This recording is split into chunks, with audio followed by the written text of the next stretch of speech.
Hi, I'm Valerie Lapointe, and I'm a story artist at Pixar. I'm going to be your host for our first lesson on storytelling, designed to introduce you to how we tell stories at Pixar. Throughout the next 6 lessons, you'll have a chance to create your own stories, and you'll go from a rough idea to having real storyboards like we use at Pixar.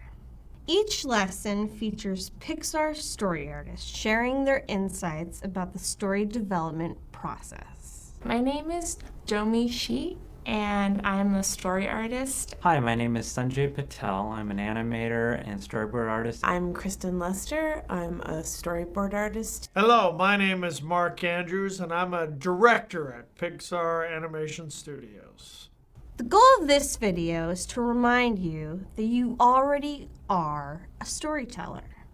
It's something we do naturally and start doing as children. To kick this lesson off, let's hear how some of Pixar's storytellers first started telling their own stories. Out on the playground where you're making up stories, or playing in the backyard where we're making up whole worlds. From then on, I started drawing my own comic books, and I would fake being sick to stay home from school so I could draw my comic books and come up with my stories. What I did is I would take a drawing of Betty and Veronica that was in the comic books, and I would trace it, and then I would draw fashion on them, and I did this thing called Betty and Veronica Fashions. Somewhere in my mother's basement, there are thousands and thousands and thousands of these drawings of Betty and Veronica. These poster assignments that my art teacher would give me in high school, and even in junior high school as well, they were always around a theme of American history. And so the idea of this kind of homework of doing American history in a visual form was the first avenue into telling stories in just one picture. When I was really young, I would draw pictures and I would show them to people and they would react, and I'd really like that. Like, I love getting reactions out of people with the things that I drew and the stories that I tell. And I wanted to get more reactions out of people, so I drew more and more and more.